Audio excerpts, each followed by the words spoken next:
Buenos días a todos y gracias por su presencia aquí hoy en esta jornada sobre inversiones en Brasil. En primer lugar, quisiera agradecer la presencia del secretario de Estado de Cooperación Internacional, Iberoamérica y el Caribe, don Juan Pablo de la Iglesia, por acompañarnos hoy en esta jornada, en la inauguración. Y también agradecer la colaboración del embajador Pompeo Andreucci Neto, que hoy no ha podido estar con nosotros, pero que estará el cónsul general, embajador Renan Barreto. Y también a la Casa de América y a su director, a Antonio Pérez Hernández, por toda la colaboración y ayuda para organizar este acto y su magnífica hospitalidad. Creo que es para nosotros, para todos los que formamos parte de la Cámara y para las empresas que quieren hacerlo en el futuro, es una oportunidad única contar aquí hoy con la presencia del secretario especial del Programa de Parcerías e Investimentos, señor Adalberto Santos de Vasconcelos, y conocer de primera mano cuáles son los planes de desarrollo de infraestructuras, proyectos de infraestructuras del nuevo Gobierno brasileño. La Cámara de Comercio de España, de Brasil en España, que agrupa a más de 360 empresas, que representan más del 85% de la inversión española en Brasil, tiene, como todos ustedes saben, el objetivo de ayudar a las empresas, sobre todo a las pequeñas y medianas, en su internacionalización, tanto en comercio e inversión en Brasil, y también a aquellas empresas brasileñas que quieren invertir en España. Creo que tenemos que poner en valor la comunidad empresarial hispano-brasileña, porque son empresas que han demostrado ser un ejemplo de internacionalización, de competitividad, de asunción de riesgo, de compromiso recíproco con ambos países, más allá de la rentabilidad a corto plazo. Muchas de las empresas que estamos hoy aquí tenemos una gran confianza en ese gran país que es Brasil y que lo consideramos como un socio estratégico, como un parceiro de largo plazo. Por eso, Brasil se ha convertido en el primer destino de la inversión española en Latinoamérica, con un stock de inversión acumulada de más de 60.000 millones de dólares. Es verdad que Brasil ha sufrido en los últimos años una crisis económica relevante, pero ahora la economía brasileña está viviendo un cambio de expectativas que nos hace ser más optimistas. Las variables de crecimiento, las previsiones de crecimiento, las variables macroeconómicas son positivas y esperamos que vayan mejorando en los próximos años. El nivel de confianza de los agentes económicos, de las empresas, en la economía brasileña ha aumentado en estos últimos meses, sobre todo desde el nombramiento del nuevo equipo económico de Paulo Guedes, el ministro de Economía brasileño, con propuestas tendentes a una mayor apertura comercial, mayor apertura del comercio exterior, una simplificación fiscal, un saneamiento de las empresas públicas y un plan ambicioso de privatizaciones y de desarrollo de infraestructuras, aparte del inicio de una serie de reformas estructurales que serán muy importantes para esa nueva senda de crecimiento. En este sentido, en este ámbito de mayor apertura de la economía brasileña al exterior, confiamos y somos optimistas en que se pueda cerrar pronto y con éxito el acuerdo UE-Mercosur, un acuerdo que va a suponer un incremento en los flujos de comercio e inversión en los próximos años muy relevante. Y en este contexto de mayor apertura, de mayor intercambio, donde la Cámara de Brasil-España juega un papel esencial y proactivo para buscar oportunidades de negocio, para intensificar y reforzar las relaciones empresariales entre estos dos países. Nuestras actividades y los servicios que ofrece la Cámara deben ser útiles para las empresas asociadas. El dar información, el asesoramiento, la búsqueda de oportunidades de negocio, la búsqueda de contactos, la capacidad del networking. Nuestro objetivo para este año precisamente es reforzar nuestros canales de comunicación con los socios, ampliar la oferta de servicios, crear nuevos comités, aparte de los 5 comités de trabajo que ya están trabajando, creamos el nuevo Comité de Tecnología e Innovación, intensificar nuestras actividades no presenciales a través de webinars y videoconferencias y, en definitiva, intensificar nuestros contactos con ambos gobiernos y, sobre todo, el nuevo gobierno brasileño. En este sentido, se enmarca precisamente esta jornada empresarial sobre oportunidades que ofrece el programa de parcerías e investimentos. También quisiera anunciarles que en la primera semana de julio la Cámara va a organizar una misión empresarial a Brasil con empresas para visitar el estado de Goiás, Brasilia y Sao Paulo. Para acometer todos estos proyectos de infraestructuras que son tan necesarias en el desarrollo del país, el nuevo Gobierno brasileño tiene la intención de abrirse a la inversión extranjera y promover la colaboración con el sector privado. De ahí su intención de reforzar el programa PPI con proyectos prioritarios en aeropuertos, puertos, carreteras, ferrocarriles, energía, saneamiento y también hacer desinversiones en empresas públicas tanto a nivel federal como a nivel de los estados. Y nadie mejor que su secretario especial, el secretario especial del PPI, el señor Santos de Vasconcelos, para explicarnos hoy en qué consiste este programa y los planes del Gobierno para su ejecución. El último anuncio que hizo el Gobierno en el mes de mayo prevé que se destinen 400.000 millones de dólares a proyectos de infraestructura en los próximos 30 años, siendo los 5 y 6 primeros años los más importantes a la hora de las adjudicaciones y concesiones. Me gustaría también destacar aquí esa operación que ustedes todos conocen, que hace 2 meses consiguió la adjudicación de AENA de la gestión de 6 aeropuertos del Nordeste por un importe de 500 millones de dólares. También tendremos la oportunidad a lo largo de la jornada de escuchar al presidente de SEOPAN, Julián Núñez, que se referirá a la intensa actividad de las empresas constructoras españolas que con su nivel de competitividad y eficiencia están desarrollando proyectos muy importantes de infraestructuras en Brasil. Empresas como Abertis, FCC, Acciona, Elecnor, Cobra y Comsa están desarrollando una actividad muy importante, muy relevante en las infraestructuras y nos va también a comentar desde su punto de vista, desde el punto de vista de la Asociación de Empresas Constructoras, cuáles serían las condiciones para que este plan culminara también con éxito. Y también en el ámbito de la energía contaremos con la presencia de Armando Martínez, que es el director general de Redes Grupo Iberdrola y presidente de Electroredes, y que nos explicará tanto el compromiso de la empresa Iberdrola con Brasil, donde piensa invertir en los próximos años 6.500 millones de euros en los próximos 5 años, y que se referirá también a cuáles deben ser un poco las condiciones que hagan viable la inversión de empresas de energía, del sector de la energía, en el país. Simplemente no quiero extenderme más y desearles que esta jornada sea realmente interesante y útil para todos ustedes. Muchas gracias.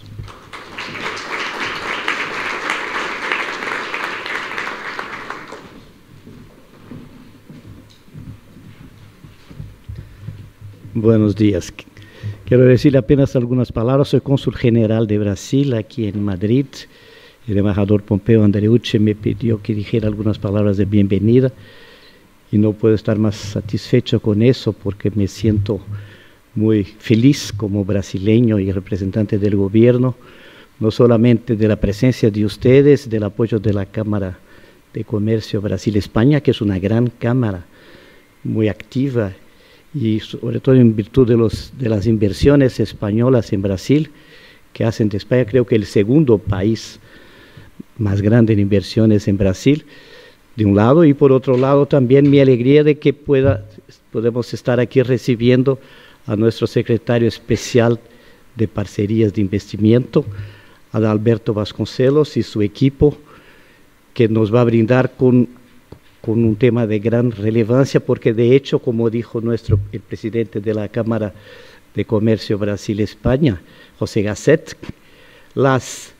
oportunidades que en este momento se colocan, se presentan para la economía brasileña son como hace muchos años no hubo una conjugación astrológica de factores tan favorable cuanto en este momento. Apenas como una mención, el grupo de infraestructura, que es uno de los grupos, infraestructura y economía del gobierno brasileño actual, es un grupo considerado muy competente, y nos estaba contando el secretario ayer, con quien tuve oportunidad de hablar, que hace 36 meses que ese grupo, que ya venía por lo tanto del gobierno anterior, es un grupo unido, junto con los proyectos que a veces tardan 1 año, 2 años para se pongan de pie, ya están siendo trabajados del hecho de que hace 36 meses que el grupo está unido y continúa unido en este gobierno Bolsonaro. Entonces vamos a tener una oportunidad de oír esas posibilidades enormes de inversión, un país en donde no hay que invertir para buscar la demanda ya existe y basta mirar el mapa de Brasil y detenerse 30 minutos sobre lo que es la extensión territorial, las condiciones, las necesidades de infraestructura que tenemos. También en este momento el gobierno tiene un plan muy claro de disminuir la presencia del Estado y por lo tanto las inversiones privadas extranjeras son muy bienvenidas porque pueden dinamizar este país enorme que tanto necesita de puertos, carreteras, aeropuertos y una eficacia económica. Entonces, quiero dar la bienvenida a todos y decir también de mi alegría de poder estar aquí en ese momento y que podamos oír esa charla de nuestro secretario. Muchas gracias.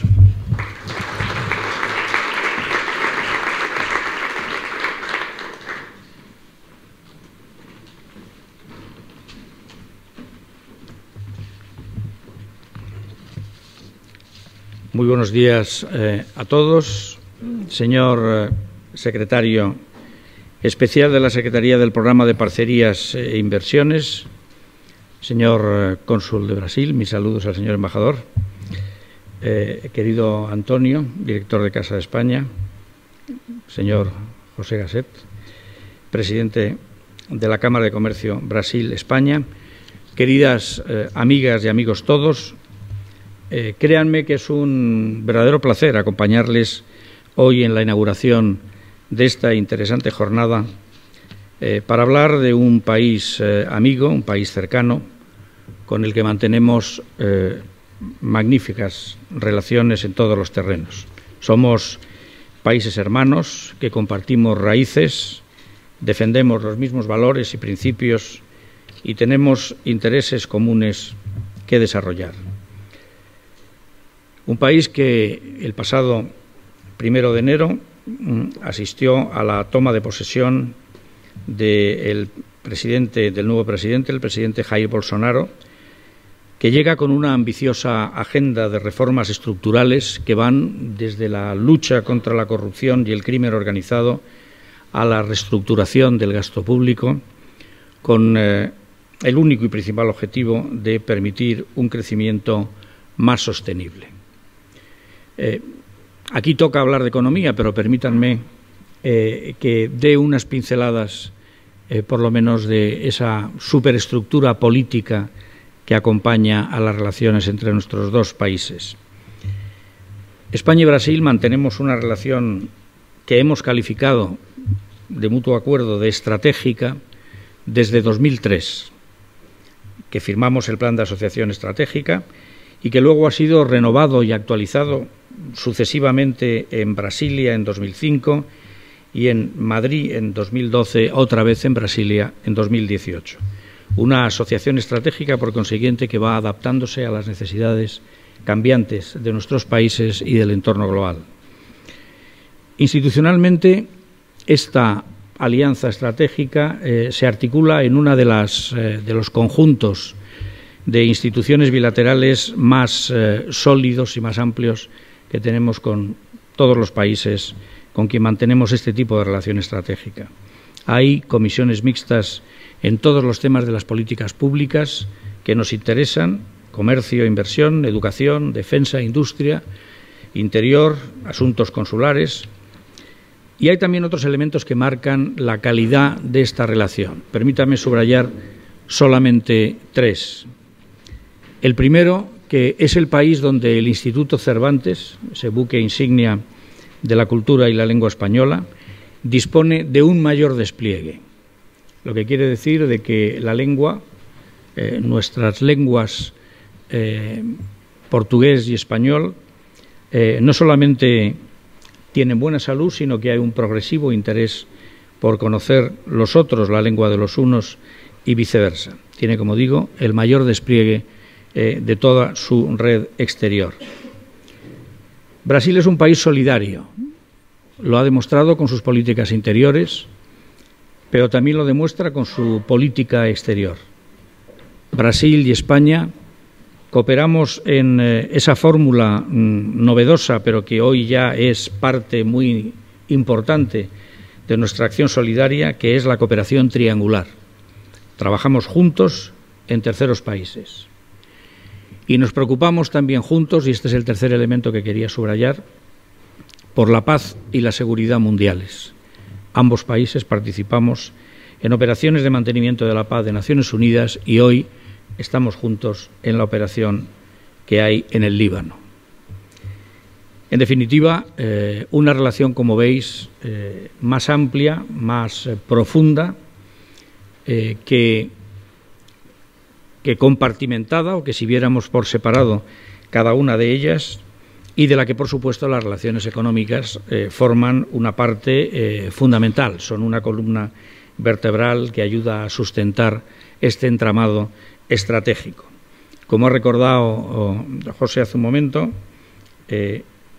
Brasil es nuestro tercer destino mundial de inversión y tenemos un volumen de intercambios comerciales que superan los 7.000 millones de euros y que está todavía, debemos decir y reconocer, como la inversión, por debajo del potencial de desarrollo que tienen nuestras relaciones en este terreno. Estas relaciones, sin duda, van a encontrar, pueden encontrar un combustible nuevo e importante en el programa de parcerías e investimentos creado en 2016. En todos los sectores en los que comprende o a los que se refiere este programa, ferrocarriles, carreteras, puertos, aeropuertos, energía eléctrica, minería, petróleo y gas, hay empresas en este país nuestro con la calidad, la proyección, la tecnología que puede requerir el desarrollo de los proyectos en Brasil. Sin duda, será este programa y la participación española en el mismo, como digo, un combustible adicional para esa máquina de nuestras relaciones bilaterales que funciona tan admirablemente, pero que tiene un gran potencial todavía de desarrollo. No quiero concluir sin reconocer el trabajo que la Cámara hace para aproximar los mundos de negocios y de oportunidades y las sociedades civiles de nuestros dos países y reiterar que vendrá esta tarde, vamos a reiterar, el apoyo político del Gobierno y de la Administración españolas al desarrollo de estas relaciones, de los que esta jornada puede ser, como digo, un elemento importante. Un apoyo político que yo les transmito como secretario de Estado de Cooperación Internacional y para Iberoamérica y el Caribe, y que sin duda al término de la jornada reiterará mi colega Xiana Méndez como secretaria de Estado de Comercio. Muchas gracias a todos por su participación y estoy seguro que será en la jornada de hoy una jornada exitosa y con frutos concretos para el desarrollo de estas relaciones estratégicas que mantenemos los dos países. Muchas gracias. Bueno, entramos en el núcleo de la jornada, núcleo central de la jornada sobre oportunidades de inversión y el PPI, el Programa de Parcerías e Investimentos. Como digo, he dicho a la hora de la inauguración, es para nosotros, para la Cámara de Comercio Brasil-España, un privilegio el poder contar hoy con nosotros con el señor Alberto Santos de Vasconcelos, secretario especial de la Secretaría de Programa de Parcerías e Investimentos, que lleva ya varios años gestionando este programa, que tiene una vida de más de 2 años y que ahora se quiere reforzar con nuevos proyectos. Por lo tanto, yo creo que lo mejor es darle la palabra al secretario especial para que él nos explique, como digo, de primera mano en qué consiste este programa y qué proyectos están en el desarrollo futuro del mismo y las condiciones para poder licitar en las diferentes concesiones. Muchas gracias. Obrigado.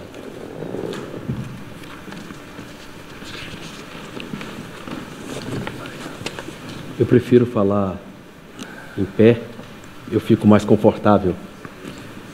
Bom dia a todos, é um prazer estar com vocês aqui, poder trocar ideias sobre as oportunidades de investimento que temos no Brasil. Estou no primeiro momento um pouco assim, adaptando a essa tecnologia aqui. Cumprimentar aqui o José Cassati, né, presidente da Câmara de Comércio Brasil-Espanha, o embaixador Renan, que está aqui, geral do Brasil na Espanha, o embaixador Marcos Pinta, também Gama, tive a oportunidade de conhecê-lo há pouco, está aqui presente também, ao Armando Martinez, ao qual cumprimento todos os empresários aqui presentes, senhoras e senhores. Para a gente é uma oportunidade do Brasil, acho que eu posso mexer aqui, estar aqui presente e falar um pouco sobre as oportunidades de investimentos que temos no país, no Brasil. Estou esperando agora colocar a apresentação, mas o Brasil, conforme falou aqui, ele passou por uma crise econômica mergulhada em 2014, 2015, em que ele teve que se reinventar. Ele teve que buscar uma nova oportunidade de investimento. E para poder sair da crise, gerar emprego, gerar renda, era necessário a gente produzir, investir para poder transportar as nossas riquezas, para diminuir o custo do país, e para poder investir, a gente teve que naquele momento contar com parceiros privados, sobretudo parceiros internacionais. O capital público do Brasil era insuficiente para a gente vencer os grandes desafios que a gente tinha na área de infraestrutura. O Brasil, apesar de ser um país com dimensões continentais, mais de 8.516 mil quilômetros quadrados, temos uma população de 208 milhões de habitantes, somos grandes produtores em diversos commodities, nós temos grandes desafios, sobretudo na área de infraestrutura. Desafios esses que fazem com que ainda não consigamos buscar um patamar de competitividade, um patamar de crescimento sustentável de acordo com as nossas dimensões. E a infraestrutura sempre foi um gargalo a ser vencido no país, há muito tempo. E o Brasil entendeu que deveria tratar o setor de infraestrutura de forma bastante técnico e tratar como um problema de Estado, não de governo. E foi aí, na maior crise econômica, em maio de 2016, que foi criado o Programa de Parcerias e Investimentos da Presidência da República. Foi criado dentro da Presidência da República para fazer a coordenação de toda a área de infraestrutura. Eu estou acompanhado aqui da Berta, minha assessora internacional, da Stephanie, minha assessora de comunicação, que foi instalado para poder fazer todo esse interrelacionamento dentro do governo e fora do governo. É um órgão de coordenação, é um órgão de supervisão, é um órgão de alinhamento para a gente poder, de planejamento, para a gente poder mirar no futuro e buscar esse futuro. Aqui eu retrato o Brasil, já falaram aqui do Brasil, a nona economia do mundo, já falaram do que a gente tem aqui. Eu acho que para vocês... E aqui tem os nossos grandes desafios que a gente precisa de vencer. Entre esses grandes desafios na área de infraestrutura, nós temos uma matriz de transporte que ela é bem desequilibrada. Apesar das dimensões continentais, nós transportamos apenas 16%, 15-16% das nossas cargas por meio de ferrovias. 65% é transportado por rodovias. E se você for reparar, as nossas cargas se concentram, boa parte dela, substantiva, de grãos, no estado do Mato Grosso, são no interior do país. são mais na região central do país, mais no interior. Então precisamos de logística para poder transportar essas cargas. O programa ele tem por finalidade divulgar os projetos, ele é o primeiro contato do investidor com o país, mas ele é sobretudo um programa técnico, formado por 70 técnicos de diversas áreas do governo brasileiro, em que a gente trabalha com os projetos antes dele ser qualificado no programa. A gente vai trabalhando, vai amadurecendo os projetos. Quando a gente tem certeza que esse projeto vai ser ofertado para a iniciativa privada, a gente qualifica e aí a gente faz os estudos mais complementares, os estudos mais aprofundados, os estudos de viabilidade econômica, financeira, técnica e ambiental, e só após isso, depois que a gente tem uma consulta pública, que a gente, e passa pelo nosso Tribunal de Contas da União, que a gente oferta esses projetos já maduros ao mercado. Recordo que quando eu entrei no programa, em maio de 2016, eu fiz uma reunião com cerca de 80 investidores internacionais e perguntei para eles por que eles não investiam ou por que não estavam investindo no país. E para cada um desses problemas a gente foi dando uma solução. A gente foi dando um encaminhamento para isso. E os resultados que nós vamos demonstrar aqui mostram que foram acertadas as medidas adotadas durante esses 36 meses do programa. O programa busca não só aprimorar os estudos econômico-financeiros para a gente ofertar projetos mais consistentes ao mercado, mas também melhorar o ambiente de negócio do país, aprimorando os marcos regulatórios. Por exemplo, nós temos agora entre o edital, que é publicado também na língua inglesa e em português, um espaço até o leilão de pelo menos 100 dias.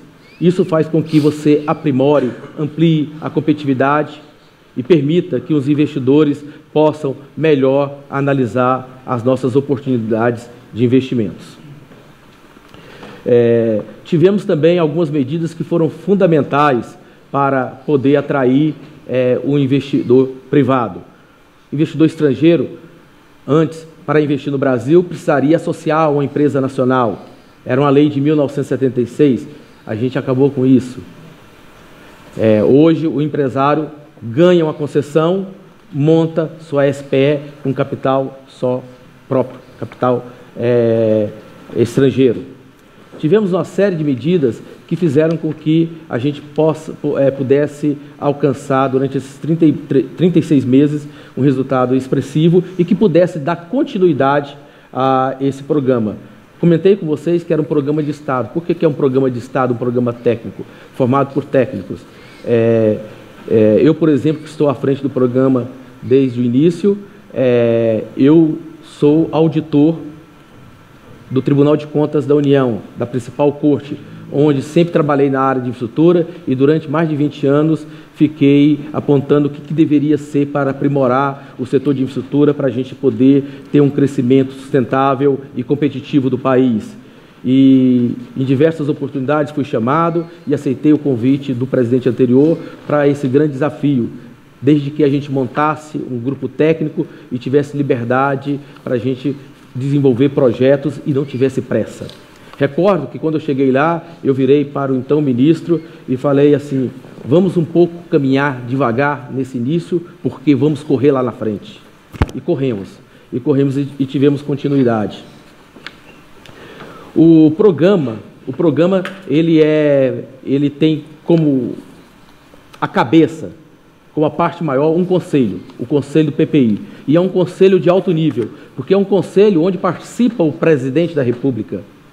Não só participa o presidente da República, como participa os dois principais ministros que estão ali assessorando diretamente o presidente da República, o ministro da Secretaria de Governo, o ministro Santos Cruz, a qual o programa está vinculado, e o ministro da Casa Civil. Temos também os principais ministros afetos à área de infraestrutura, o ministro de Infraestrutura, Tarcísio Gomes de Freitas, até dezembro do ano passado, era um dos secretários do PPI. Então veja só que existe uma sinergia muito grande. Hoje, o secretário do PPI tem uma sinergia, é amigo. O Tarcísio trabalhou comigo desde o início do programa, eu levei ele para o programa e hoje ele é ministro de Infraestrutura. Nós temos também o ministro de Minas e Energia, onde o secretário executivo adjunto, a terceira pessoa do ministério, era um dos meus diretores. Nós temos aí também o secretário de Desenvolvimento Regional, onde o secretário de Saneamento, Tratado de Saneamento do Brasil, o secretário nacional de Saneamento também era um dos diretores do PPI. Então você vê que houve um fortalecimento das competências, da continuidade nessa parte de infraestrutura. O Brasil demonstrou de forma fática que com infraestrutura ele não brinca. Ele quer realmente cada vez mais ampliar os investimentos. Nós temos aqui também, compondo o programa, o ministro do Meio Ambiente. A questão ambiental, ela foi trazida para dentro da Presidência da República. Eu vou mostrar daqui a pouco que nós temos dentro do PPI, uma secretaria agora de coordenação do apoio ambiental, ao licenciamento ambiental. Por que isso? Porque, por muitas vezes no Brasil, a gente fala que temos um problema ambiental nos projetos de infraestrutura, mas por quê? Porque a parte ambiental ela não foi incorporada desde o início do projeto. A partir do momento que ela é incorporada desde o início do projeto, a gente passa a ter não um problema, mas uma solução. Nós temos projetos autossustentáveis, projetos verdes. Então a questão ambiental é incorporada agora desde o início da estruturação do projeto. Nós temos também o ministro da Economia, Paulo Guedes, não poderia deixar de ter, e temos também os 3 principais presidentes de bancos nacionais do Brasil, o Banco do Brasil, da Caixa e do BNDES. Ou seja, é um conselho onde tem as principais atores na área de infraestrutura, na área econômica e na área financeira e na área ambiental do país. E eu venho secretariando esse conselho. O PPI ele funciona como hub, ele funciona como um órgão de coordenação, um órgão de governança. Ele relaciona tanto a parte pública, os atores públicos do governo, conversando com as agências reguladoras, conversando com os ministérios setoriais, conversando com os bancos de investimentos, mas, sobretudo, conversando com a sociedade, com os investidores, com os concessionários, buscando retroalimentar o programa com boas práticas, com as críticas que possam vir aprimorar a nossa oferta de infraestrutura. Não é à toa que o PPI, durante esses 36 meses, a gente vem divulgando o programa no mundo inteiro, lá dentro do Brasil, e a gente vem fazendo também diálogos públicos com financiadores, para poder aprimorar a nossa contratação, com investidores, com agentes do sistema financeiro, com o pessoal da área de direito, com os escritórios de advocacias, porque aí você consegue ter uma retroalimentação, você consegue ouvir, não só ouvir da forma tradicional, que no Brasil é por meio de uma consulta, de uma audiência pública dos projetos, mas ouvir de forma regular, durante todo o processo. Por que o PPI tem um conselho? Porque os projetos, eles não são qualificados de uma vez, não é uma carteira de projetos. Nós temos lá uma carteira que é dinâmica. O PPI é formado por pessoas, somos cerca de 70 técnicos, e esses técnicos, eles trabalham com o amadurecimento dos projetos, e quando o projeto já tem condições de pré-viabilidade, ele é incorporado dentro do programa. E aí a gente continua junto com os ministérios setoriais, agências reguladoras, consultores, bancos, aprimorando o projeto para poder ofertar. E sempre, quando você tem uma carteira acumulada de pré-projetos para serem incluídos, faz uma reunião do conselho, delibera-se e inclui. Ou seja, são projetos que são chancelados pelo presidente da República. Então, com isso, a gente dá segurança jurídica e, sobretudo, previsibilidade. Estou à frente do PPI e nós temos 4 secretarias. Uma secretaria, onde está o Pedro Bruno, que esteve aqui, acho que em outubro do ano passado, aqui na Espanha, ele cuida da parte de energia e aeroportos.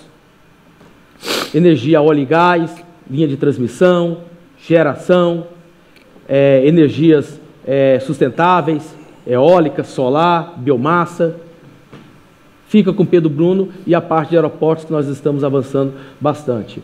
Nós temos uma parte aí da Secretaria de Coordenação de Transportes, que tirando a parte de aviação fica com ele. Eu estou falando do setor portuário, ferrovias e rodovias. Nós temos aqui também o Dr. Medalha, que cuida das secretarias de obras estratégicas e da questão do apoio aos entes subnacionais. E o que é isso? Isso é uma novidade. Dados os resultados expressivos do PPI durante o governo anterior, não só houve continuidade, como um fortalecimento do programa. E aí a gente incluiu uma secretaria para tratar de obras estratégicas, para concluir obras que entra governo e sai governo no Brasil e não foi entregue à sociedade, aquela prestação de serviço que tanto os nossos cidadãos almejam. E dentre essas obras já qualificamos duas no programa há 15, 20 dias atrás.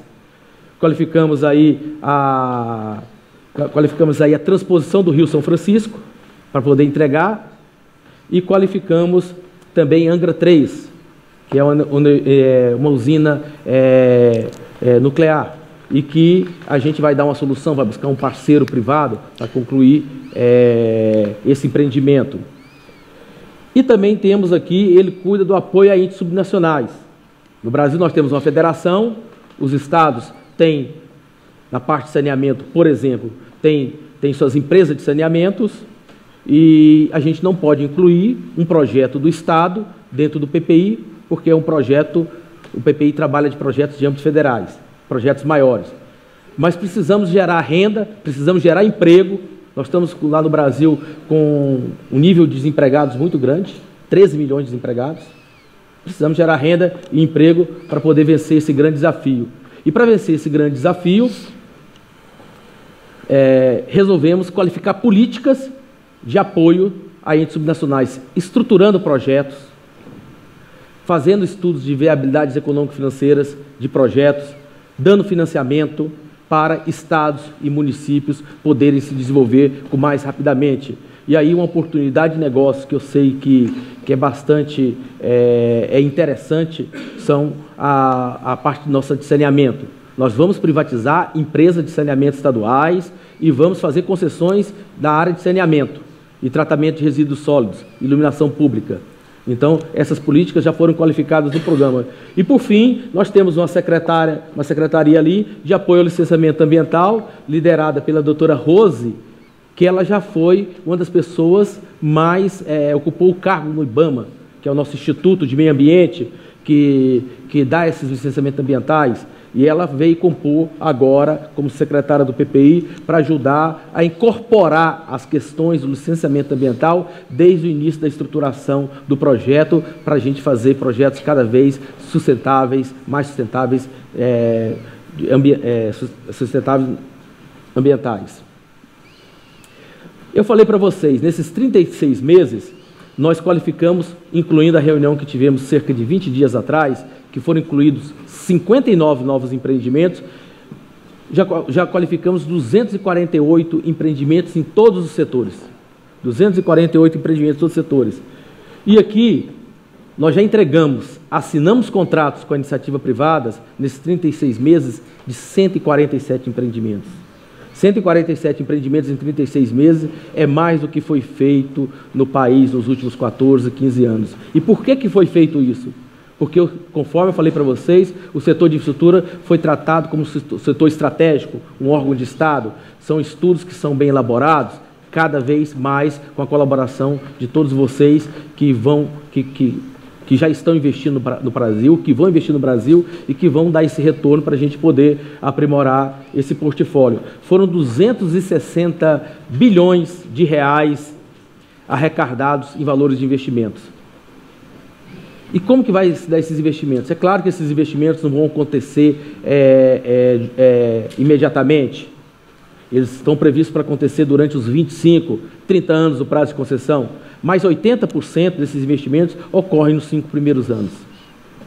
Você tem que fazer os investimentos para depois poder explorar o serviço, a concessão de serviços. Em valores de outorga são 54 bilhões. Hoje nós temos 59% do programa concluído.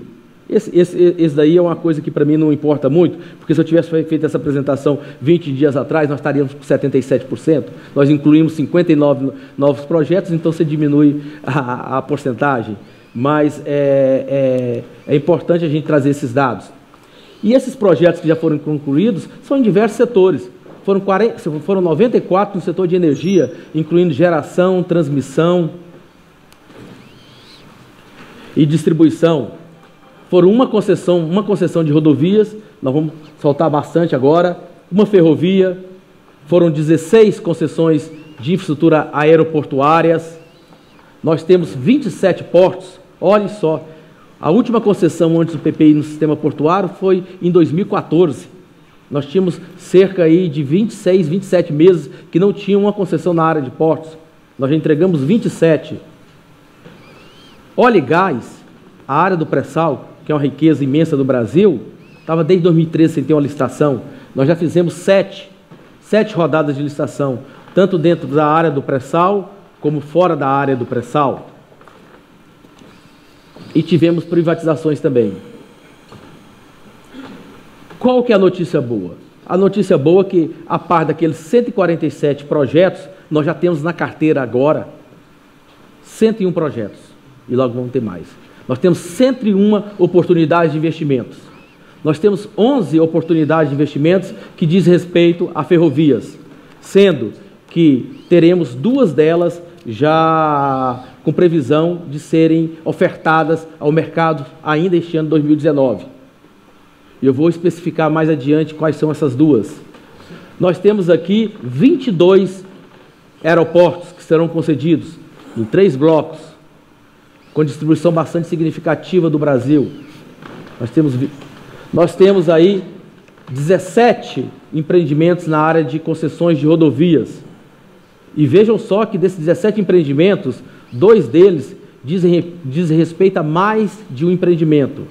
Nós qualificamos 7.200 quilômetros de rodovias, distribuída em 15 estados da federação, e que a gente está estudando para poder sair com cerca aí de pelo menos uns 15 concessões de rodovias.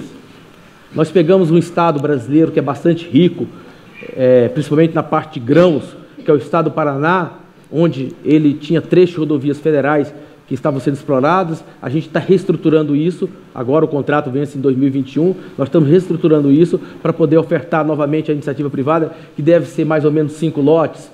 Nós temos aí uma variedade na área portuária, são 20 empreendimentos portuários, sendo que 2 desses empreendimentos são concessões do porto de forma integral, não é só um arrendamento de uma área, é uma concessão integral de um porto. Nós temos aqui também uma PPP do Comando Aéreo, uma PPP de comunicação, que deve sair.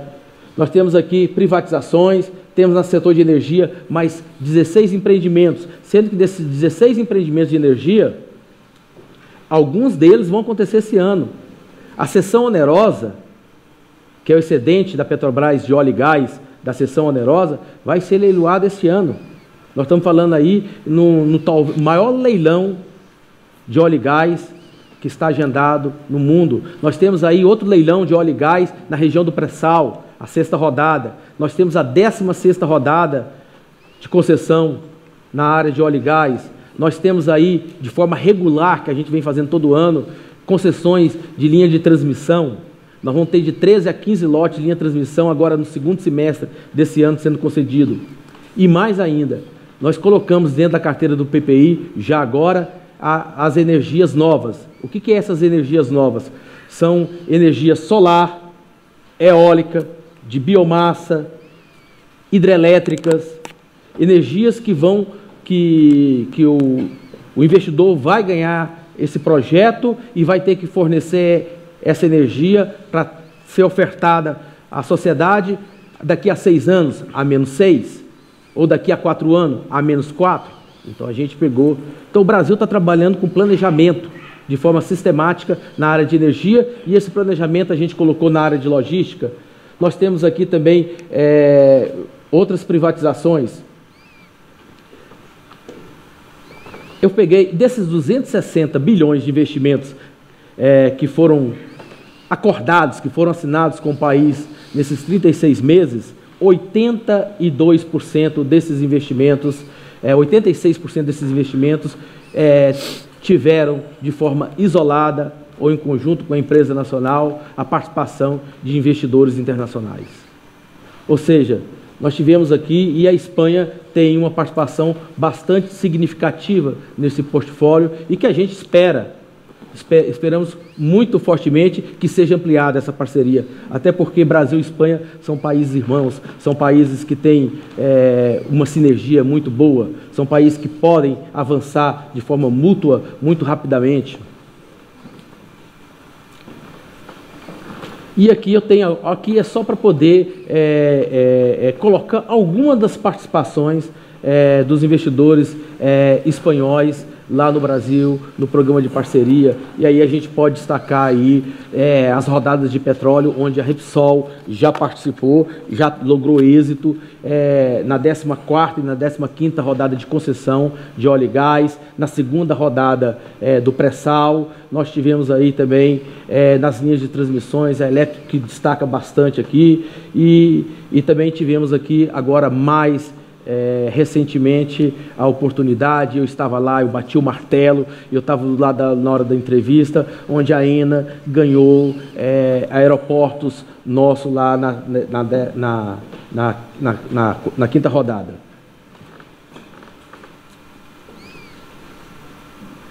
E aqui eu peguei e já comentei com vocês como é que é a previsibilidade dos projetos. Muitas vezes que eu venho falar, o pessoal pergunta, mas como que anda esse projeto? Qual que é o rito?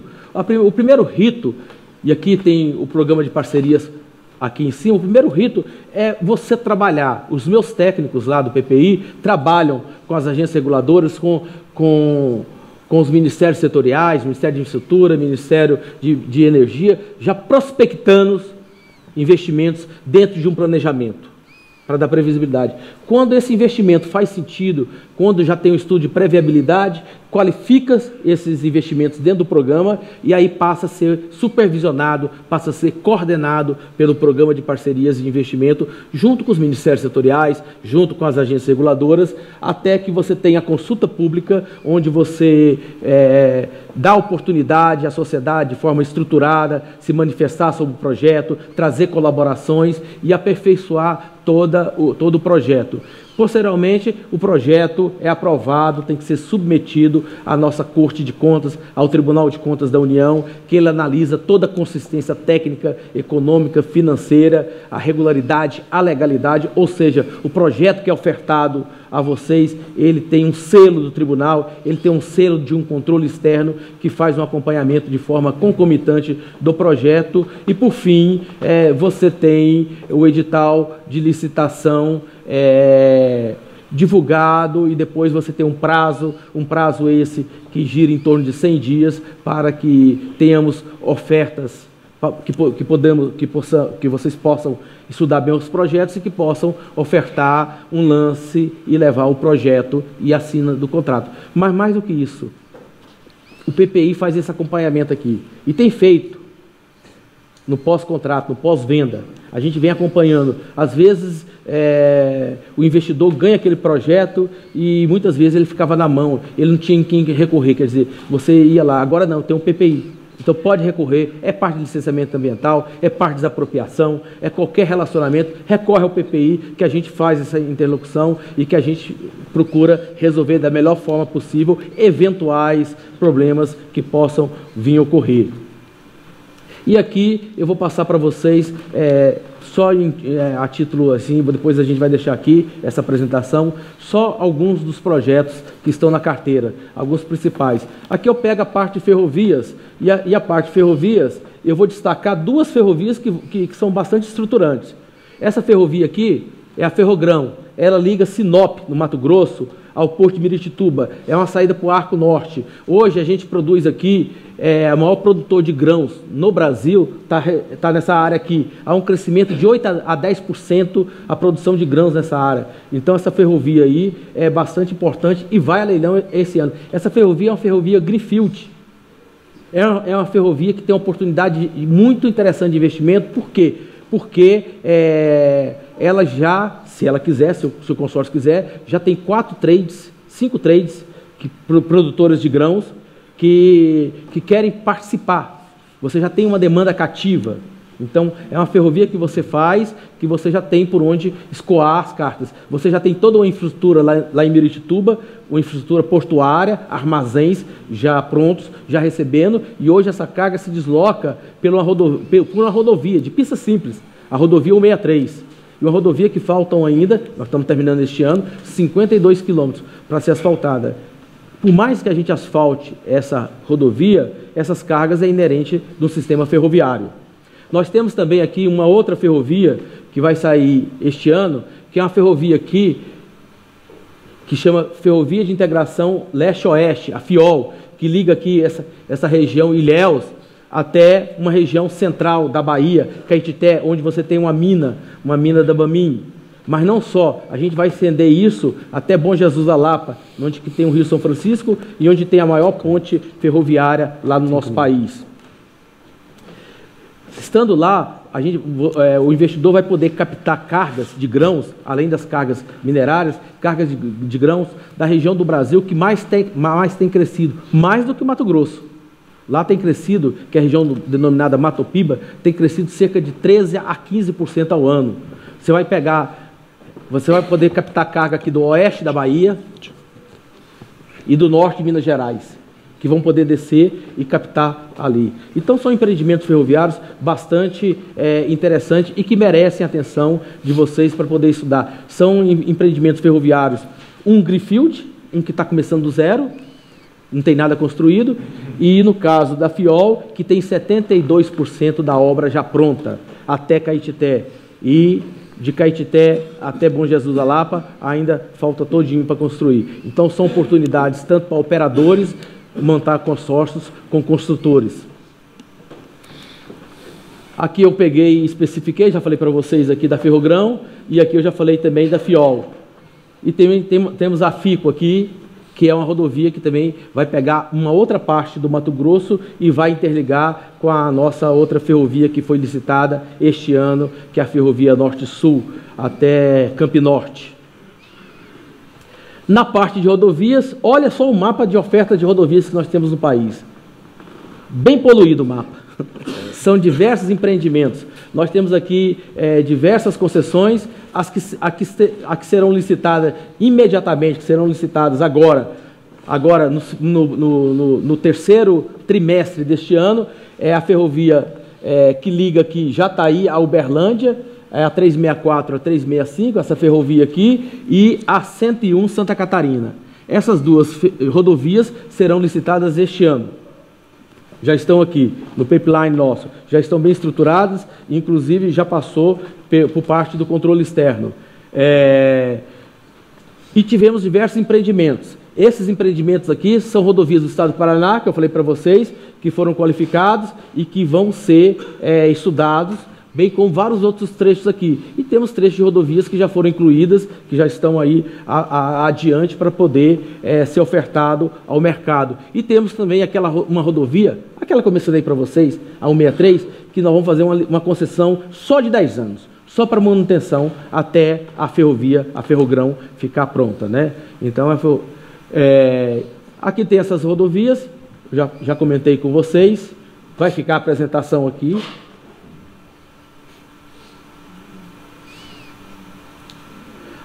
Não poderia deixar de colocar que no ano que vem, nós teremos as licitações de rodovias mais maduras, as que têm tráfego consolidado no país. São rodovias que foram concedidas na década de 90, em 1995, 1996, que liga as duas maiores cidades brasileiras, Rio e São Paulo, a Nova Dutra, e tem demanda consolidada. Ela vai ser licitada no ano que vem. Nós temos também outros três trechos de rodovias que estão próximos da cidade do Rio de Janeiro, que também estão vencendo os contratos e que dentro desse planejamento que a gente tem, já vão ser licitadas. Rodovias que já estão sendo feitos os estudos. Os estudos estão sendo feitos pelo Banco Mundial, inclusive uma dessas rodovias, 153, já está pronto, já foi entregue o estudo. Então elas aí. Na área portuária, nós temos destaques importantes aqui também. Nós temos aqui no Porto de Itaqui 4 leilões, que serão aqui, serão logo esses leilões aqui, ó. Esses projetos estão maduros. 4 leilões para transporte de granéis líquidos, principalmente combustíveis. Nós temos 4 áreas para ser arrendadas. Nós temos aqui uma área de contêiner e veículos muito grande, 2 áreas no Porto de Itaqui, de contêineres e veículos. Muito interessante também. No Porto de Santos, nós temos 3 áreas para granéis líquidos e uma para fertilizante e sal, sendo que sal é a única no Porto. É o único terminal para transporte de sal no Porto de Santos. E igual eu falei para vocês, uma oportunidade ímpar. Nós vamos fazer uma privatização de uma companhia inteira, Docas, administração, tudinho, no Espírito Santo, e outra no São Paulo, que é de São Sebastião. Nós temos também aqui em Paranaguá 2 terminais de celulose e de veículos. Vocês veem que as oportunidades de investimento do Brasil na área de logística são bastante diversificadas. Aqui tem os detalhes de cada um desses empreendimentos. O tempo aqui é curto e eu já falei um pouco sobre eles. E vocês vão poder depois colocar. Área de aeroportos. Área de aeroportos. Nós temos 3 lotes nessa 6ª rodada, para o ano que vem. Já estamos contratando os estudos. E a área de aeroportos tem tido um êxito fantástico. Um bloco no sul, capitaneado pelo aeroporto de Curitiba. Um bloco no norte, capitaneado pelo aeroporto de Manaus, onde nós temos uma zona franca, nós temos um comércio bastante substancial nessa região. E um bloco do Nordeste 1, capitaneado pelo aeroporto de Goiânia, que fica próximo ao Distrito Federal e ao qual vocês vão visitar. Vocês vão lá visitar o estado de Goiás, não é? A Câmara, dia 1º de julho. Então, nós vamos ter essa concessão. A 153 é uma rodovia também no estado de Goiás. Nós vamos ter essa concessão. A BR-060, vamos também avançar lá. Então, aqui tem os aeroportos, aqui tem os investimentos em CAPEX, os investimentos em OPEX, quais são as previsões, e aqui tem as datas que nós vamos ter. Nós vamos ter o edital saindo no terceiro quadrimestre do ano que vem, e o leilão até no 4º quadrimestre do ano que vem. Ou seja, os projetos do programa já saem com datas prontas, tem previsibilidade. Eu tenho perseguido esses projetos com bastante afinco. O que quer dizer brownfield? Brownfield são projetos que já estão prontos. São ativos que já estão construídos e que a gente vai passar para a iniciativa privada para poder fazer uma ampliação, para fazer um melhoramento, mas que a parte principal do projeto já está construído. Greenfield são projetos novos, que estão começando do zero, que o concessionário vai ter que implantar toda a infraestrutura.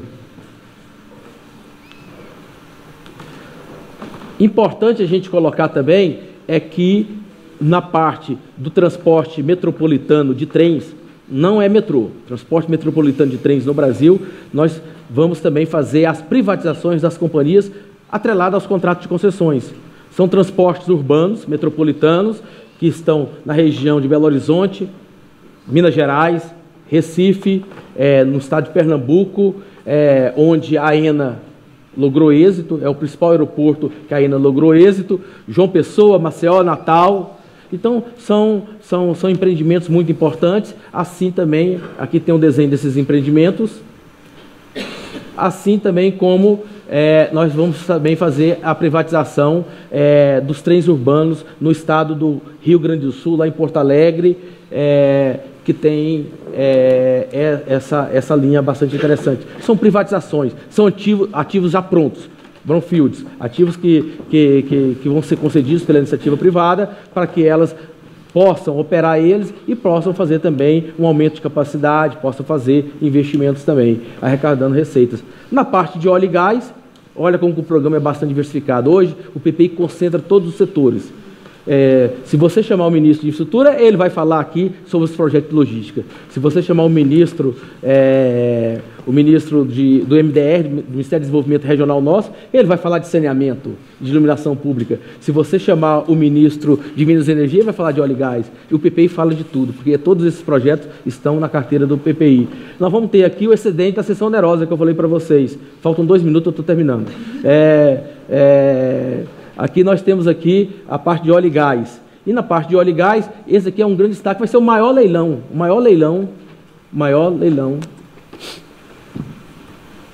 do mundo. Aqui nós temos a 6ª rodada de concessões dentro da área do pré-sal, regime de partilha dentro da área do pré-sal, óleo e gás certo. Nós temos aqui concessões, da 16ª rodada de concessões. Esses empreendimentos estão tendo sucesso total. Na área de energia, nós temos aí linhas de transmissão, serão de 13 a 15 lotes nos estados de Goiás, São Paulo, Minas Gerais, Rio de Janeiro, Acre, Paraíba, Bahia, Alagoas e Ceará. Nós temos aí energias novas, como eu falei para vocês, energias que o empresário vai ter que construir desde o início e que vai estar pronta ou daqui a 4 anos, a -4, ou daqui a 6 anos, a -6. Ou seja, é o Brasil pensando no futuro para não ter crise energética. É o Brasil tendo esse planejamento, já contratando energias para poder dar sustentabilidade ao crescimento que tanto nós, brasileiros, almejamos daqui a 4 ou 5 anos. Nós temos aqui, comentei para vocês, a Angra 3, que nós vamos buscar um parceiro privado para terminar esse empreendimento. E nós vamos ter a privatização também da nossa Eletrobras, que é a nossa empresa, a maior empresa de energia, distribuição, geração lá do país. Nós temos lá, são 233 unidades, nós temos 47 plantas de usinas hidrelétricas, nós temos 114 hidrelétricas, nós temos 69 plantas de energia eólica e nós temos uma planta de energia solar. Então, é uma diversidade muito grande essa empresa que tem, e ela tem cerca hoje, vai ser privatizada porque nós vamos tirar a eletronuclear. Essa parte nuclear não pode ser passada totalmente para a iniciativa privada pela nossa Constituição, e a gente vai tirar também Itaipu. Tirando essas duas, a Eletrobras vai corresponder a cerca de 15% a 18% de toda a parte energética do país. Nós temos aqui também minério. Minério no Brasil foi tratado agora como um empreendimento para buscar um parceiro privado, ou vai ter uma regulação. Então nós vamos ter agora uma primeira, já foi aprovado pelo tribunal, um primeiro empreendimento, é um empreendimento pequeno, mas foi uma escolha nossa do PPI para começar com um empreendimento pequeno, para a gente poder acertar a modelagem econômica e financeira, para depois a gente oferecer ao mercado outros tantos empreendimentos que estão na fila. Aqui nós temos a parte aqui, de apoio aos entes subnacionais, que eu falei para vocês, principalmente na parte de saneamento, né? Então, o que eu quero comentar com vocês? Hoje nós temos um programa de Estado no Brasil, um programa que é bastante centrado, que tem um objetivo claro, que é alavancar os investimentos no país, que é transformar o Brasil, dar ao país um crescimento sustentável, dar um crescimento competitivo ao país. E para você dar esse crescimento competitivo, precisamos sim de infraestrutura e precisamos sim de vocês. Precisamos de vocês como parceiro. O Brasil não é um país do futuro para investimento. O Brasil é um país da agora. O Brasil nunca quebrou um contrato de concessão. O Brasil tem agora uma área, na área de infraestrutura, que é uma área de Estado, a área que está bem sólida, consolidada, é uma área que nós temos uma democracia no país bastante madura, nós temos aí, a história recente do país demonstra esse amadurecimento da nossa democracia, os poderes funcionam e nessa transição de governo foi a única estrutura que permaneceu montada do jeito que era, foi fortalecida, e os técnicos, eu fui mantido como secretário especial, e não só fomos mantidos, mas pelos resultados que a gente vem trabalhando, pelo trabalho realizado, um trabalho técnico, um trabalho sério, um trabalho que a gente procura aproximar do investidor, procura trabalhar com transparência, com credibilidade, com legalidade. A gente teve alguns dos nossos colegas alçados, inclusive a ministro de Estado. Gente, muito obrigado pela atenção.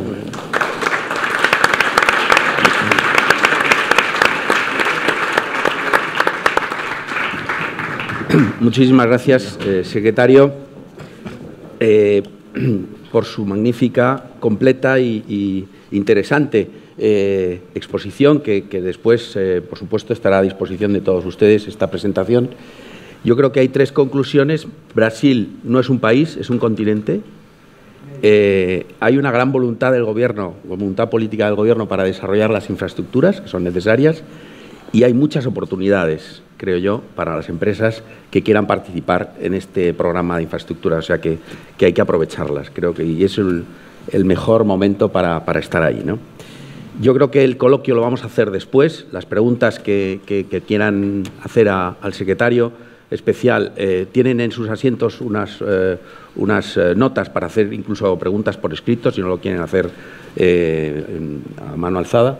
Y, por lo tanto, pasamos al siguiente ponente, que es Julián Núñez, que es el presidente de SEOPAN y que nos va a explicar un poco cuál ha sido la actividad de las empresas españolas que están especializadas en el sector de las infraestructuras y que han sido muy relevantes en Brasil, cuál ha sido esa actividad y también contar un poco la experiencia española en el plan concesional de infraestructuras, cómo ha sido y qué oportunidades también podrían ser de referencia en este sentido. Muy bien, muchas gracias, muy obrigado. Impresionante la presentación del secretario. Estamos deseando ver esos proyectos en licitación. Bien, voy a ir rápido.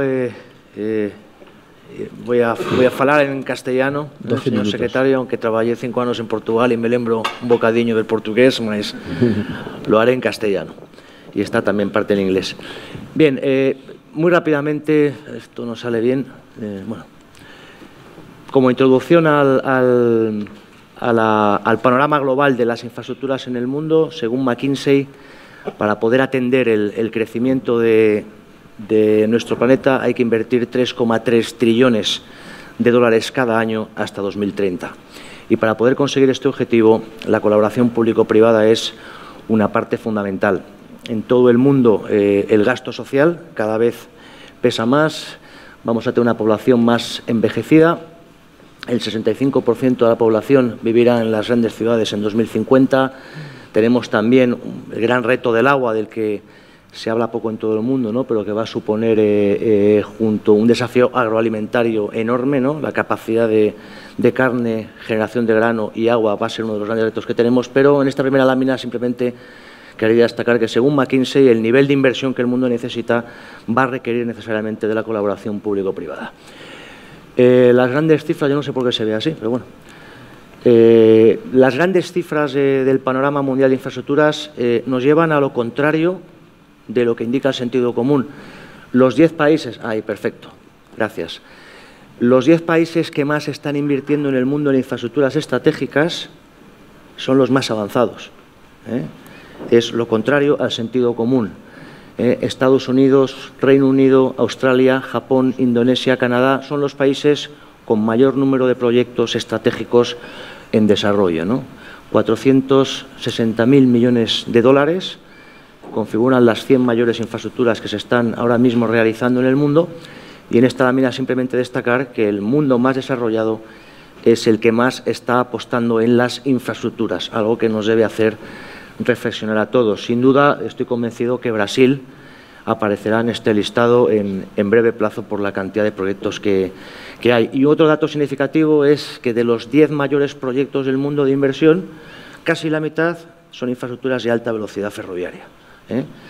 Reino Unido, Japón, Francia, etcétera.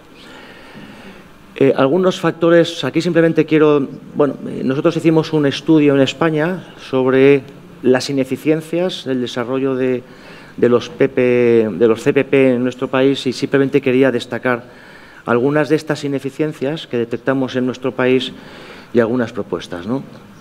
Ineficiencias en la fase de preparación del contrato. Por lo general, hay ausencia de estudios de rentabilidad socioeconómica, de análisis de value for money. Hay una tendencia también de poder reducir los proyectos de concesiones a unos tamaños que muchas veces o en muchas ocasiones no son los adecuados. Los PPP requieren de grandes proyectos, y luego, en función de qué países, en muchas ocasiones no hay un adecuado cómputo del impacto del proyecto en la deuda pública y en el déficit público. Eso seguramente en América tiene menor relevancia, pero en Europa muchísima y cada vez más. Ineficiencias durante la fase de licitación. Por lo general hay poco plazo para la presentación de ofertas. Hay prisa por parte de las administraciones en preparar y licitar grandes proyectos de concesiones, y eso es nefasto, y luego comentaré por qué. En muchas ocasiones, los modelos de APP, CPPs, PPIs, son modelos genéricos que no se adaptan a la naturaleza de cada infraestructura. No es lo mismo un PPI para un tratamiento de aguas residuales que para un hospital o para una carretera. Son muy distintos y, por lo general, por lo menos en nuestro país, ha habido una tendencia a, sobre un mismo esquema, hacer distintas especialidades. Y también otro defecto es que se suele primar siempre la oferta económica. Este es un fallo enorme. Un proyecto de concesión a 40 años, la operación y el mantenimiento de la infraestructura puede representar mucho más que la inversión inicial. Sin embargo, en muchos grandes proyectos lo que cuenta a la hora de hacer la adjudicación es precisamente la valoración de la inversión inicial, olvidándose de la valoración agregada y acumulada que tendrá el proyecto durante su vida útil, ¿no? Durante la ejecución del contrato también hay varias ineficiencias. La ausencia de una matriz de riesgos da muchos problemas, riesgos indeterminados. Si la Administración pública decide hacer algo que interfiere en el proyecto, ¿qué pasa? Las expropiaciones, ¿qué ocurre? Por lo general, ausencia de una matriz concreta de distribución de riesgos entre la parte pública y la privada, ausencia de mecanismos ágiles de reequilibrio económico-financiero del contrato. La Administración puede ocurrir, que ya ha ocurrido mucho en España, que tenga que incorporar nuevas obras o nuevas actuaciones en el proyecto y hay una ausencia de cómo reequilibrar ese incremento de inversión con el concesionario, luego lo comentaré. Mecanismos ágiles de resolución de controversias. En nuestro país es frecuente tirarnos más de 5 años resolviendo y eso es muy negativo para el proyecto concesional porque en muchos casos implica paralizaciones incluso durante la fase de construcción.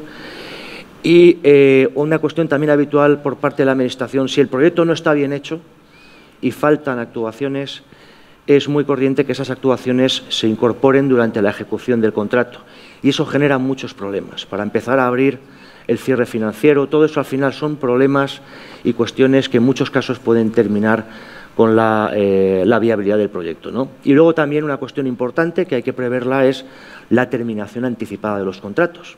Bueno, es un escenario que tiene que estar recogido porque puede ocurrir que haya, por razones exteriores y ajenas a la sociedad concesionaria, pues que un contrato termine anticipadamente por las razones que sean, porque a lo mejor la Administración pues no tiene los recursos para atenderlo, pero eso tiene que estar previsto en el contrato. Todas estas cuestiones y su resolución dan mucha predictibilidad para los financiadores y se traducen en una mayor competencia y unas mejores ofertas. Propuestas, voy a ir muy rápido, sobre la modulación de los proyectos, es que no leo la letra tan pequeña,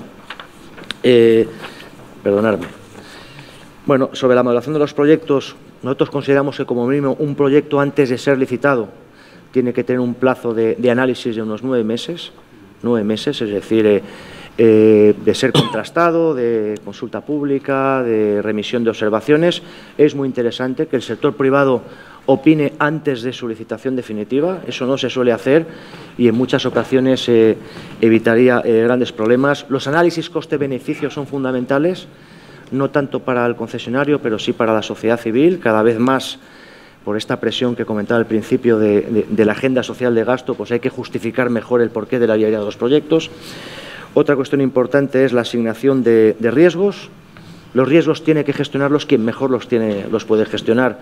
El riesgo de expropiaciones tiene que estar en el lado de la Administración pública y el riesgo de decisiones unilaterales de la Administración pública tiene que estar también en ese lado y tener unos mecanismos de reequilibrio concretos, ¿no? El límite del cierre financiero es un tema no menor. En ocasiones se presentan ofertas y se adjudican con un importante espacio de tiempo y en el caso de fluctuación de los tipos de interés de referencia debería haber algún mecanismo que compensara a favor o en contra de la Administración las ofertas inicialmente presentadas. Es frecuente presentar ofertas y a lo mejor demorar un año la adjudicación del contrato y en un año puede haber muchos cambios en los tipos de financiación, ¿no? La racionalización de las ofertas, lo decía al principio, una concesión es un error, adjudicarla por un criterio exclusivamente económico, cuando en muchas ocasiones el coste y el mantenimiento y la operación de la infraestructura pesa más que la inversión y el proyecto de precalificación o por fases con un requisito mínimo de puntuación técnica es un modelo que funciona muy bien en el mundo.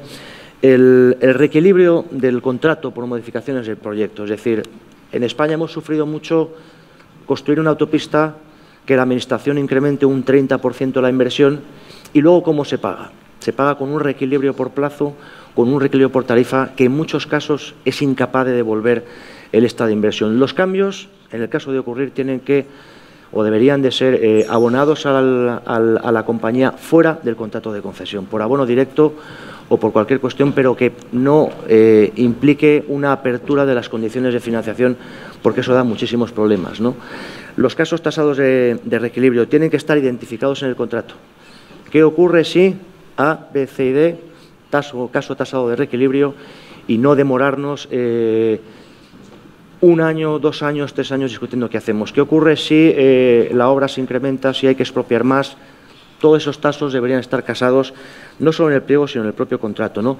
Mecanismos ágiles de resolución de disputas. El arbitraje es muy habitual fuera de España. En España no es habitual, pero con unos plazos que podrían, una fijación de plazos de resolución de disputas, por ejemplo, un máximo de 6 meses. Todo ello da muchas garantías a los financiadores y a los concesionarios a la hora de adoptar ese tipo de proyectos. Los mecanismos de compensación en caso de reducción del contrato. Aquí me refería a la terminación anticipada. ¿Qué ocurre si, por razones ajenas al concesionario, termina anticipadamente el contrato? Tiene que estar recogido ese caso tasado, y recientemente, no voy a citar, hay algún caso internacional muy importante donde estaba previsto y no ha habido mayor problema, ¿no?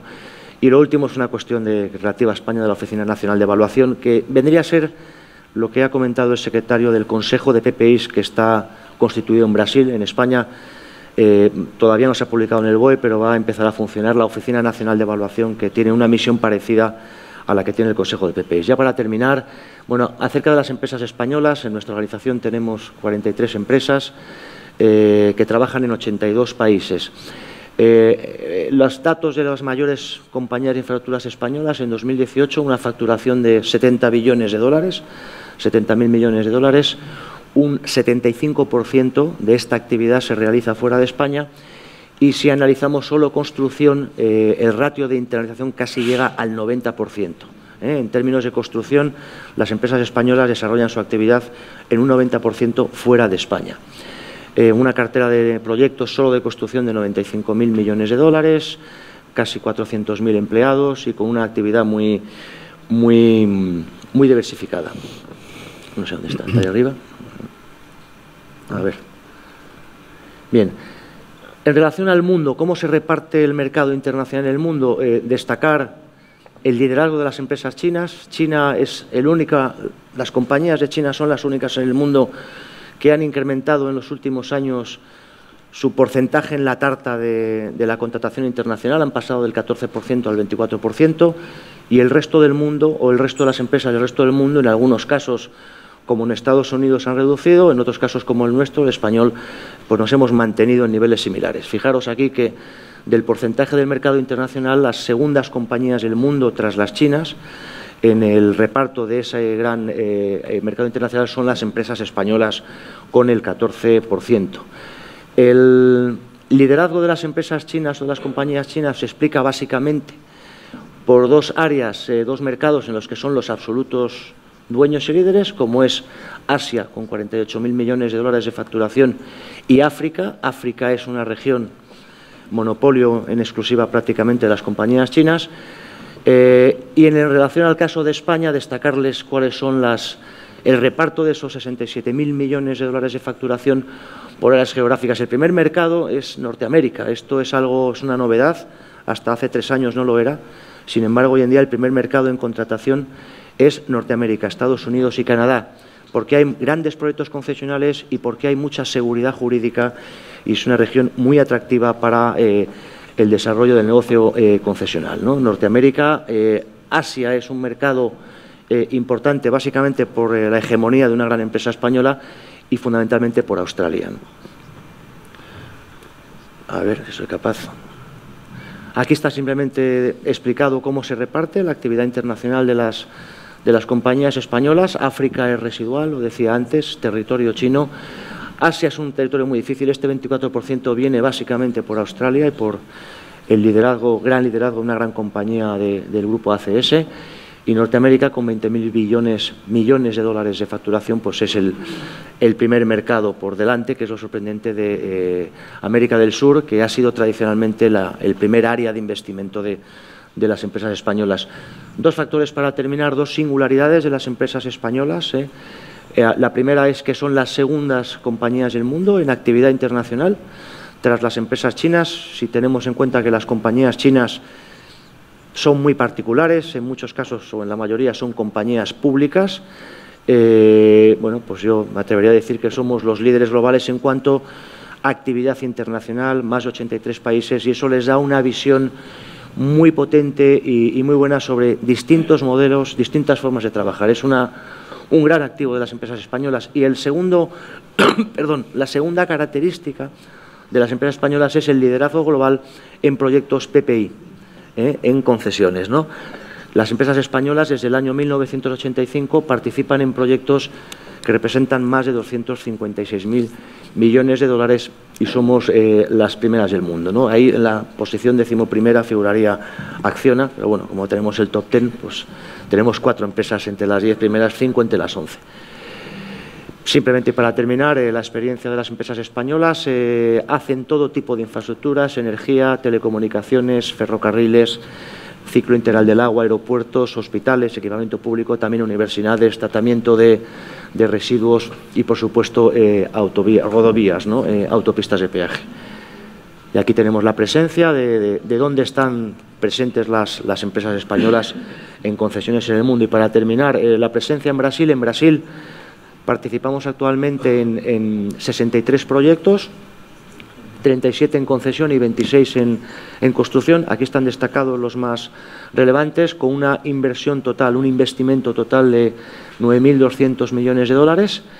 Y es sin duda un mercado importante para las empresas españolas y, desde luego, con los programas de investimento que ha comentado el secretario, no tengo dudas de que lo va a ser muchísimo más y tiene todo el interés de todo el sector de las empresas españolas. Y con esto termino. Muchas gracias.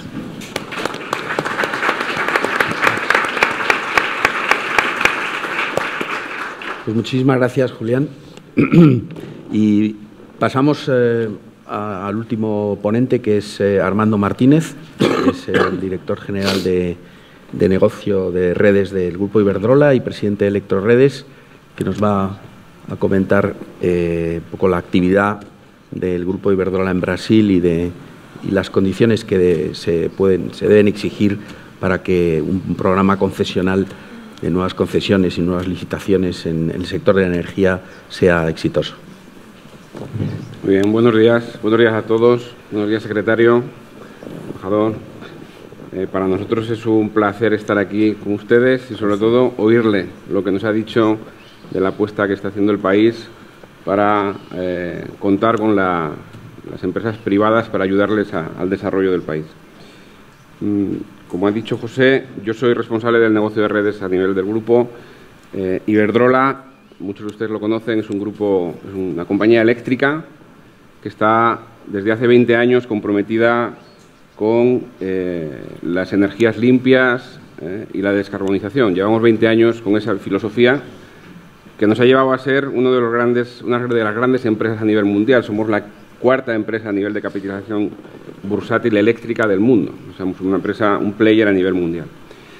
Y nosotros apostamos básicamente en 2 áreas, en energías renovables y en redes de transmisión inteligentes. Creemos que el futuro viene por un mix energético libre de emisiones, pero esas energías renovables, que son volátiles en cuanto a su producción, necesitan redes de distribución inteligentes que puedan adaptarse a la nueva característica eléctrica del sector. Ese compromiso se traduce en hechos. Nosotros tenemos a nivel mundial el 70% de las emisiones de las plantas de generación de Iberdrola son libres de emisiones. No generan ningún tipo de emisión. Somos el primer productor mundial de energía eólica en el mundo y somos uno de los mayores productores de energía eólica offshore del mundo. Una tecnología que consideramos que para Brasil puede ser muy relevante para el futuro y que permite generar energía de origen renovable, eólica, con mucho mayor factor de carga, con mucha mayor predecibilidad.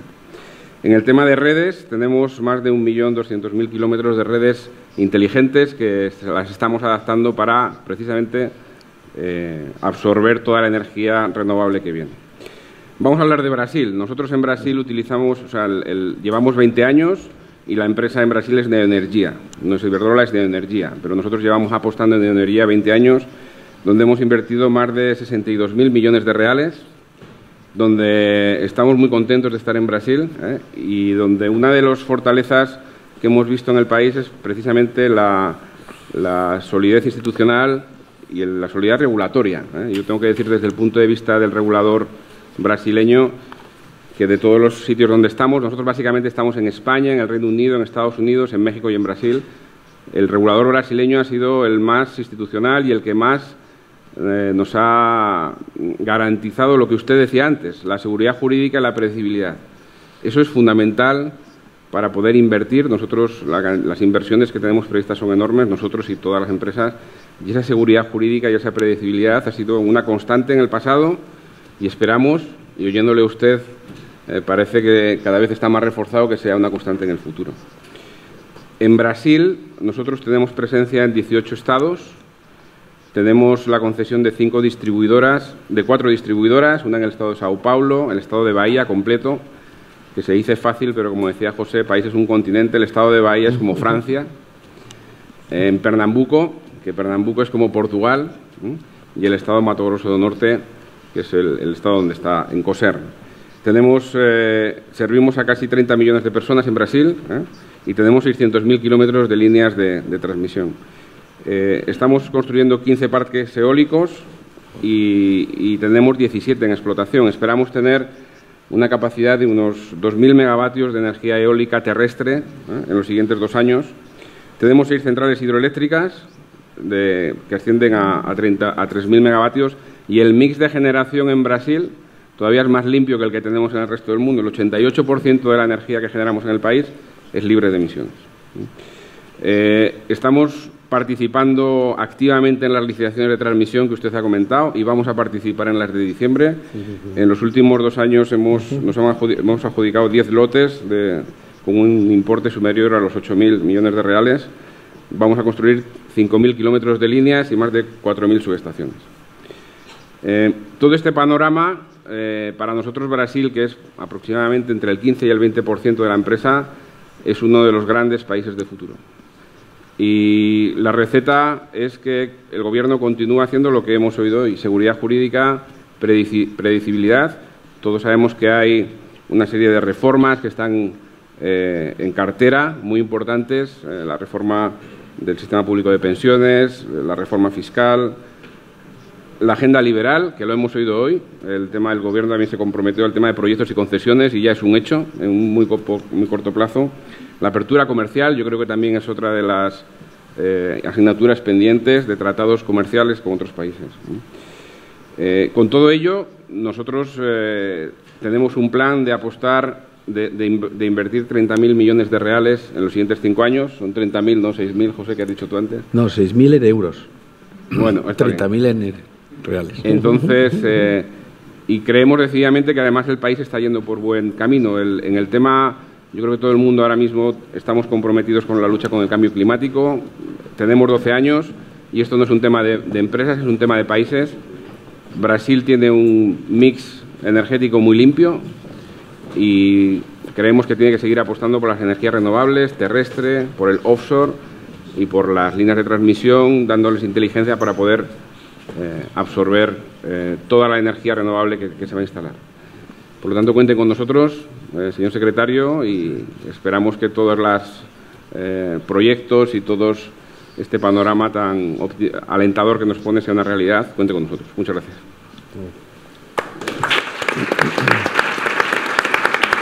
Muchas gracias, querido presidente de la Cámara Brasil-España, sobre todo secretario especial Vasconcelos. Muchísimas gracias por su tiempo, por estar aquí, por toda la información que nos ha dado sobre el programa. Para mí es un placer clausurar con ustedes hoy en Madrid, en Casa de América, además, también donde nuestra segunda casa probablemente, este encuentro con las autoridades brasileñas y las empresas españolas y sobre todo ver el interés que Brasil genera, ¿no? De lo que da buena cuenta, pues la presencia nutrida de empresarios. Es decir que, como has dicho, José, efectivamente estamos aquí un una nutrida representación de la Secretaría de Estado de Comercio, de ICEX, de Cofides, presidente de Cofides, presidente de CESTE también. Y además dos de nosotros, Fernando y yo, pues hemos tenido el placer de vivir en Brasil por un largo periodo de tiempo. Yo incluso tengo 2 hijos brasileños, así que además de toda la atención que ponemos desde el punto de vista profesional en el país, también es un país al que guardamos en un lugar muy especial, ¿no?, de nuestro corazón. El interés del programa en concreto de parcerías por parte de la Secretaría de Estado de Comercio viene en realidad de lejos y de hecho España fue uno de los primeros países donde en su momento se presentó en el año 2016. Lo hemos venido siguiendo muy de cerca. Se trata de un programa muy ambicioso.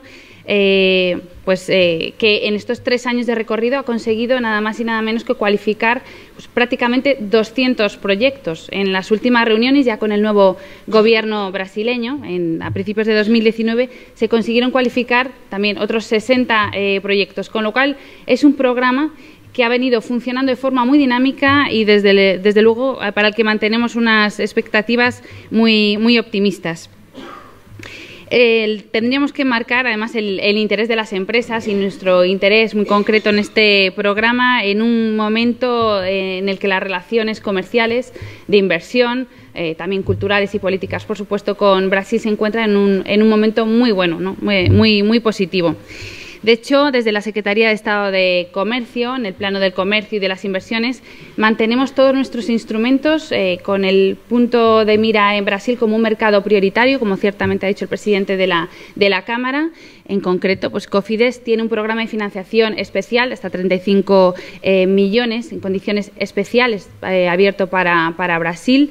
CESTE también tiene toda su cobertura abierta para todos los plazos para el mercado brasileño y, por supuesto, también nuestro fondo de internacionalización de la empresa, el que denominamos FIEM, viene también estudiando, analizando proyectos muy interesantes en Brasil de todo tipo, no solo para la exportación, que es lo que tradicionalmente veníamos financiando, sino también para proyectos de inversión. Como bien mencionaba hace un momentito el secretario, para Project Finance y de forma idónea, digamos, para proyectos en el sector concesional, en el marco de las concesiones.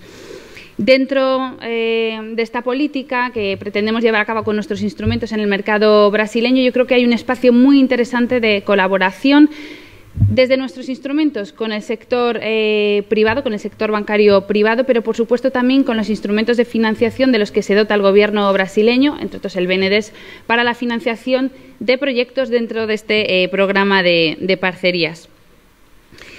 Para nosotros, como decía José, Brasil es un mercado, desde luego, de oportunidades dentro del comercio bilateral, además, y pasada la crisis en Brasil, su momento más duro en los años 2015-2016, hemos visto una recuperación del comercio, que es gradual. En el año 2018 un comercio bilateral superior al de 2017 de más de 7.000 millones de euros y, por tanto, para nosotros, efectivamente, nuestra búsqueda de nuevos mercados fuera de la Unión Europea, en esta política de diversificación de nuestros mercados de destino, Brasil ocupa un lugar muy importante, muy destacado. De hecho, hace apenas 2 meses aprobamos los programas para países con actuación sectorial estratégica. Son 12 mercados fuera de la Unión Europea y uno de ellos es Brasil. En este detectamos sectores especialmente de grandes oportunidades, especialmente dinámicos en Brasil, cruzándolo con las fortalezas del tejido empresarial español, y se establecen una serie de actividades en las cuales, a través de los distintos instrumentos de financiación y, por supuesto, con la colaboración de ICEX, se establecen una serie de actividades, ferias, jornadas de todo tipo, misiones para fomentar la presencia de las empresas españolas en el mercado brasileño. Pero además del comercio, un dato todavía más importante que nos gusta destacar más es el nivel de las inversiones. porque los datos efectivamente de inversión bilateral entre España y Brasil son uno de los grandes activos y lo que muestran es no solo el interés de las empresas españolas en el mercado brasileño, sino sus expectativas a futuro y más aún su compromiso a largo plazo con el mercado brasileño, con independencia de la coyuntura política o de la coyuntura económica. Creo que esto es muy importante destacarlo. Nuestro stock de inversiones directas, productivas, es decir, eliminando la inversión de las empresas de tenencias de valores, asciende a más de 41.000 millones de euros en Brasil y, de hecho, Brasil es nuestro tercer mercado destino de la inversión directa extranjera productiva española, con lo cual solo por detrás de Reino Unido y Estados Unidos. Y un claro ejemplo de esto lo tenemos en operaciones en realidad muy recientes. Por ejemplo, AENA acaba de adquirir la gestión de 6 de los aeropuertos brasileños por un montante de inversión de más de 400 millones de euros, que en reales serían 1.900 millones de reales. O la de Solatio, por ejemplo, que va a desarrollar el mayor parque fotovoltaico de todo Brasil, con una inversión de 3.900 millones de reales, que en euros serían unos 950 millones de euros, y además generando pues un impacto también social en Brasil. Muestra más del compromiso de las empresas españolas en Brasil, que es la creación de 150 empleos, puestos de trabajo, solo en este último proyecto. Por tanto, tenemos una gran presencia en Brasil, el número también y nivel de las empresas españolas, su reputación en el encuentro así lo demuestra. Pero también hay que decir que nos interesa y mucho fomentar la inversión brasileña en España.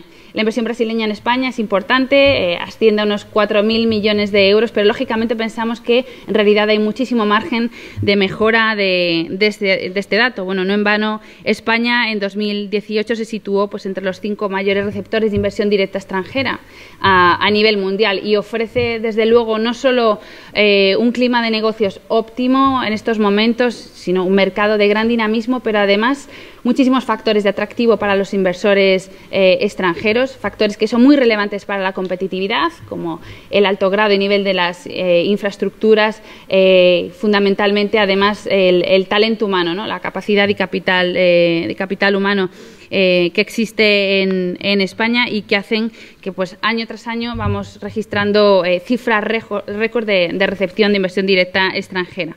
Sin duda esto también es importante para lo que llamamos las empresas multilatinas y para las empresas brasileñas que busquen un mercado y fundamentalmente busquen una puerta de entrada a través de Europa, para lo que desde luego España se encuentra en una situación totalmente estratégica como hub y plataforma de negocios, no solo para un mercado tan de grandes oportunidades como el de la Unión Europea, 500 millones de consumidores, sino también norte de África e incluso Asia. Y todo esto, y no quisiera terminar la intervención sin mencionarlo, pues con la gran oportunidad que supone el acuerdo comercial entre la Unión Europea y Mercosur. Llevamos 20 años negociando este acuerdo y a pesar de los cambios políticos, yo creo que lo que subyace siempre es una voluntad muy estrecha por parte de España y los países de Mercosur, fundamentalmente Argentina y Brasil, pero no solo, de llegar a un acuerdo que va a ser beneficioso además a ambos lados. Nosotros desde la Secretaría de Estado de Comercio no tenemos ninguna duda. Se ha progresado muchísimo en la última ronda, que fue en mayo, se progresó muchísimo en este acuerdo.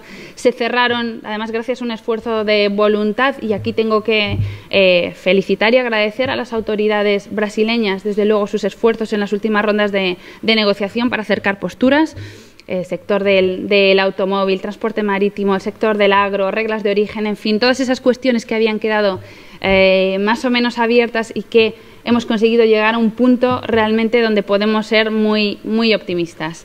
Sé que después de 20 años, pues escuchar esto otra vez, pero realmente en nuestras conversaciones con la Comisión nos transmiten este último impulso, este último esfuerzo que requieren, por supuesto, de Brasil, pero también de España, ¿no? De llamar a nuestros colegas, a nuestros socios en la Unión Europea y decirles ahora sí es el momento de un acuerdo estratégico que en términos comerciales va a ser el más importante de todos los que la Unión Europea haya firmado nunca, ¿no? Y sin más, bueno, deseando sobre todo que la información que nos ha transmitido el secretario haya sido pues de mucha utilidad, que haya llamado la atención y el interés de las empresas españolas. Yo creo que es evidente que sí, y sobre todo que la jornada haya sido muy provechosa. Muchas gracias y quedamos a vuestra disposición.